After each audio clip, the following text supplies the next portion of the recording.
Good morning everyone and welcome to Early 7 Farm. So today we're going to collect eggs from the chickens. We'll also show you how we make use of the shells that are hatched on the incubator, what we do with the shells, how we prepare it, and how we give it back to our animals.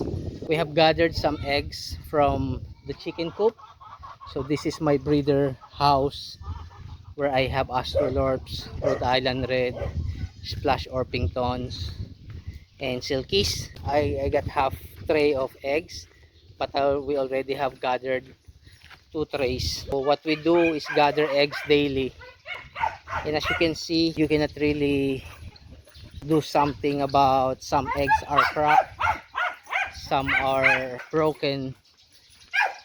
So what we're going to show you is how we maximize the use of those shells. We all know the eggshells are rich in calcium that we can give back to our chickens. What we do with the broken eggshells and those that are hatched from the incubator is that we gather them, collect them, and for example, these ones are eggs from the incubator. First thing that we're going to do is to wash the eggshells. Put it in a bucket and just rinse it thoroughly. So what we do is we get a bucket and fill it with half water and put some chlorine, and then we use it to gather eggshells from the incubator. So every time we hatch eggs in the incubator, we just throw the eggshells in the bucket, and then when we feel that it's good enough for us to prepare another batch of dried eggshells, we just rinse them, wash them, and dry them in the sun. Wash it thoroughly and then just remove the water. What I have and what I uses is this hamper that is made of net. So at least when I pour the water, it just drains all the water and keep all the eggshells in the net. Here you can just keep on washing it, and as I have mentioned, you can soak it in the water with chlorine overnight or couple of days while you're gathering eggs. But once the eggs are ready to be dried, just put it in a tray, or in this case we're putting it in a net so the water can drain, because we do big batches of eggshells from the incubator. That's why we use this type of dryer.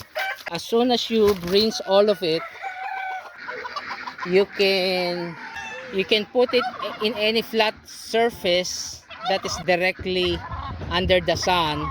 But for us, we wanted to protect the eggs as well from flies, the cats that would try to eat what is left on the eggshell. For us, we use this hamper and just close it and let it dry in the sun. So we still have one egg that fell, so we'll put it here. As I've mentioned, this is a good source of calcium for the chickens. I'd like to show you how it look like when it is dried for a week. This is our last batch of eggs that we try to dry for a week. The next thing we'll do once it's dried, pour it in a table and start picking the shells, or the inner shell of the egg. This is how it will look like when it is dried for a week, because we did a large number of batch of shells from the incubator last week. So this one, we'll just use this and crush all of this into fine powder so that we can mix it to the feeds and give it to the chicken as a source of their calcium. Let's try to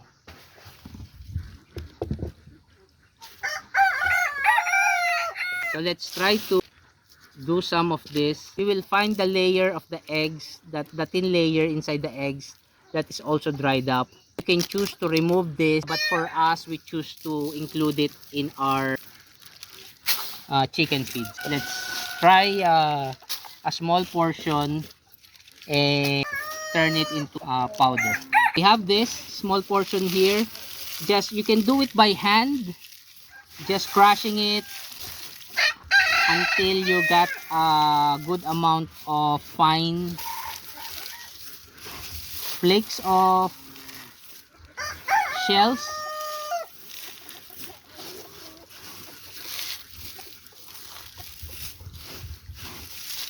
As you can see, as you crush it, the thin layer would separate easily. So as I've mentioned, you can choose to throw this or use it as a fertilizer, but you also can include it in the mix. So what you can do is to get any round object, a bottle. In this case, I just use a PVC, black PVC, to enroll it over the eggshells. You can also use a mortar to make a fine powder out of the eggshells. The thin layer of the eggs separates freely once it is, see? So you can choose to include this, but make sure to also crush it into a fine powder. You can do it by using a blender and blend it together with the eggshells. That will produce a much finer powder. So just keep crushing. And the others you can store in jars. You can store it just after you dry it, or you can also store it when you have make it into a powder. So just keep crushing it and try to remove the excess shells.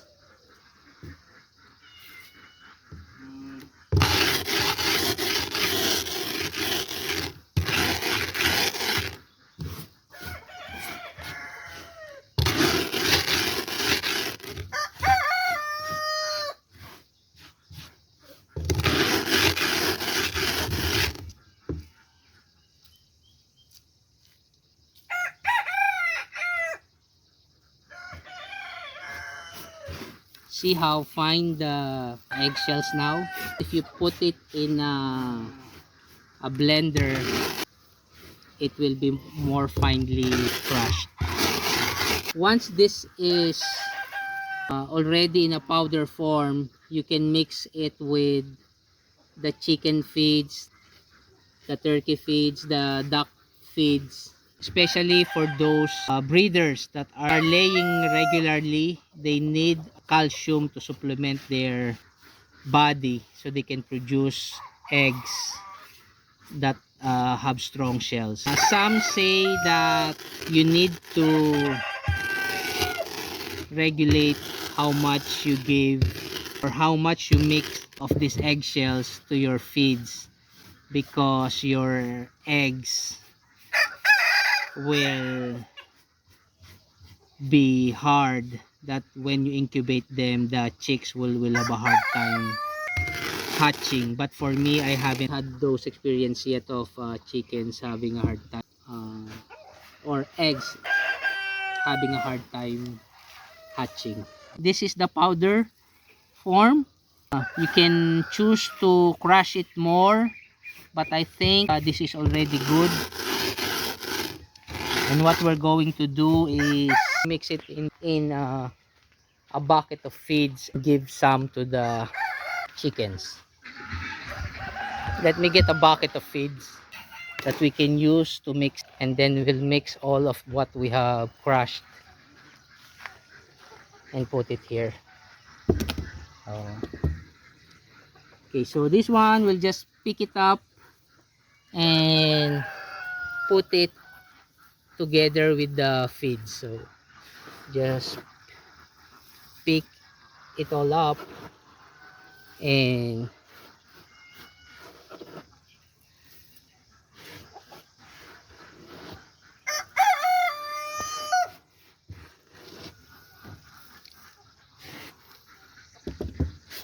we just pick all of the shells that we crushed finely into fine powder and put it in the bucket together with the feeds. This is the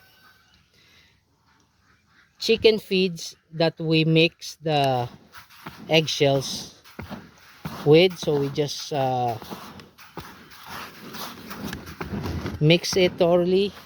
You can still see bits of the eggs, but I think this is good enough that the ducks or the chickens would identify it as eggshells. But the finer the powder that you can make the eggshells, the better. What I usually do when I mix the powder eggshells with the chicken feeds, I also add breeder pellets so that they can still have their regular ration of feeds. So these ones are duck pellets, so we will feed this mix to our ducks. Just mix it.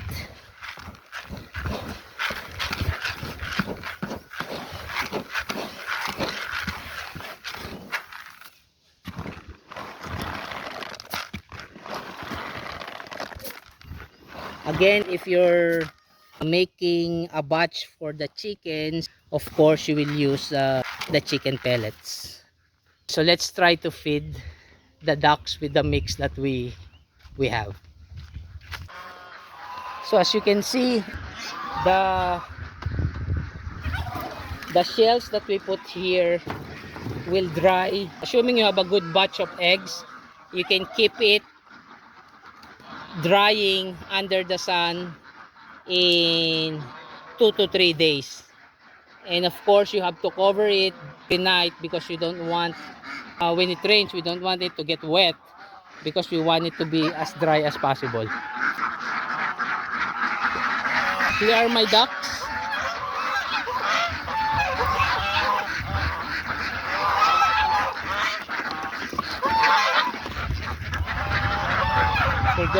We're going to feed them with the mix that we have.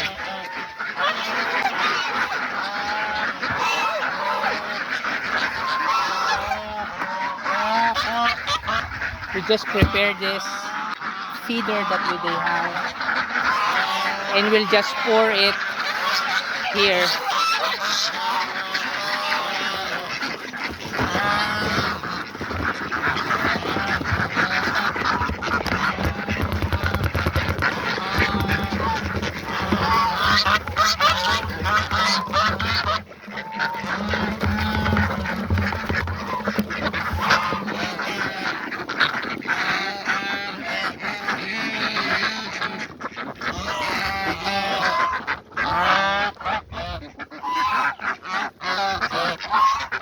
See how they consume the feeds.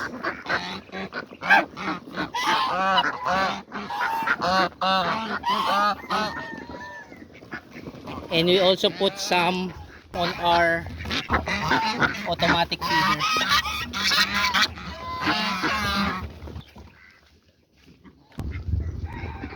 So as you can see, the ducks will not recognize that there's eggshells in their feeds, but that will be good for them as a calcium supplement. Chickens are also eating it, that will also be good for them. As you can see, the ducks have finished all that what we have given them earlier. So the chickens are finishing up what's remaining.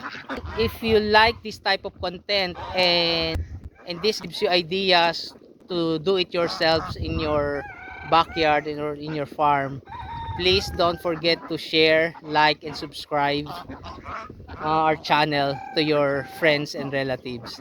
Thank you very much for joining us, and I'll see you next time.